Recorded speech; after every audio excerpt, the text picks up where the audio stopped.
Namoonni baay'een hojii onlaayinii hojjechuu fedhii qabu garuu maallaqa guddaa fi beekumsa addaa barbaachisa jedhanii yaadu. Atis akkasitti yaadda taanaan viidiyoon kun siifidha. Har'a hojii onlaayinii gosa lama isiniif agarsiisa kan investimentii fi maallaqa baasu yookiin riskii kan hin qabne. Kan nama hundumaaf salphaatti jalqabuu fi hojjechuun kan danda'amu jechuudha. Wantoota sadii kana ni qabda taanaan hojii onlaayinii kamiinuu hojjechuu ni dandeessu.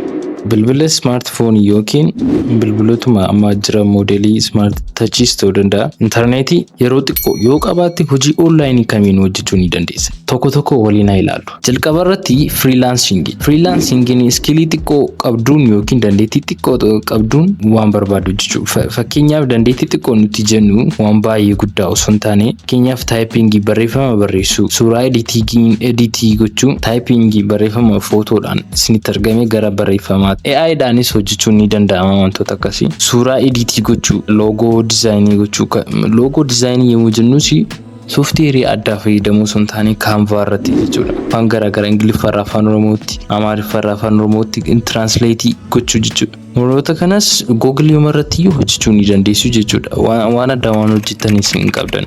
Barruu gabaabaa yookiin script adda barreessu. Wantooti kuni freelancing keessatti wantoota hammatamanidha. Wantoota freelancing irra jiran keessaa warra salphaa fi namni kamiyyuu hojjechuu kan danda'u. Fakkeenyaaf voice over kan jennu barreeffama gara voice'itti jijjiirtanii gurgurachuu ni dandeessu jechuun client namni tokko achirratti barreeffama kana voice'itti jijjiir jedhee yoo postii godhee hojii akkasii isas hojjechuu ni dandeessu. Advantagein isaa freelancing kana jalqabu advantage baay'ee qaba jechuun kan irraa kan adda taasisu jalqaba websaayitii masaarra galtanii asirratti websaayitii isaa akkuma argaa jirtan sign up gochuudhaaf maallaqa hin barbaachisu akkasumatti freedha jechuudha. Sign up gochuuf bakka kamirra teessanii eessa teessanii bakka barbaadanitti bakka intarneetiin access godhu yookiin itti hojjetutti hojjechuu ni dandeessu jechuudha. Kaffaltii yookiin gatii ittiin hojjetan ofii murteeffachuu dandeessu. Gatii barreeffama fakkeenyaaf barreeffama garaagaraa barreessuu yoo ta'e barreeffama peejii hamma kana ni barreessa yookiin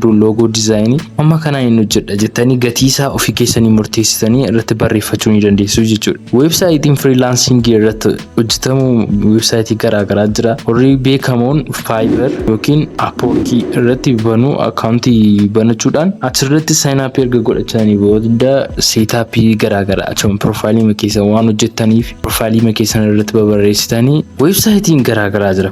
Freelancing kan isin irratti hojjettanii Fiverr, Upwork kanarratti sign up gootanii hojii barbaadan achirratti hojjechuu ni dandeessu jechuudha. Kanaafuu freelancingin haala kanaan hojjechuu ni dandeessu jechuudha. Inni lammataa content creation yeroo jennu waan addaa ta'e hojjennu osoo hin taane wantootuma kanaan dura jiran bifa hawwataa ta'een bifa viidiyoo ta'een jechuudha.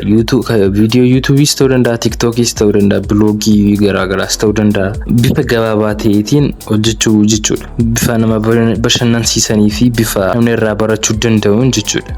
Gabaabaadhumatti content creation jechuun bifa viidiyootiin yookiin barruu sagaaleetiin voice'itti jijjiirtanii nama bashannansiisuu yookiin barsiisuudhaan gara galiitti jijjiiruu dandeessu. YouTube irratti viidiyoo garaagaraa content creator baay'ee jira akkuma beekamu. TikTok irrattis ammas kan namoonni baay'een itti fayyadamaa jiran followers baay'ee erga argatanii booda beeksisa garaagaraa achirrattis beeksistanii ittiin argachuu dandeessu. Content creation nama hundumaatiif salphaa kan ta'edha. Bilbila smartii qabaattanii jennaan viidiyoo idea mataa keessanii amma wantooti isin barbaachisu smartphone idea kanaan achi wanta addaa isin barbaachisu maallaqa addaa baasuu isin barbaachisu idea keessan gara viidiyootti jijjiirtanii postii gochuudha jechuudha. Settingii garaagaraa akkaataatti sirreessan immoo viidiyoo biraatiin isiniif nan hojjedha. Viidiyoon kun isiniif barumsa irraa yoo argattan like, share, subscribe gochuudhaan jajjabeessaa. Viidiyoo kanarratti gaaffii yoo qabaatan koomentii irratti nuuf barreessaa.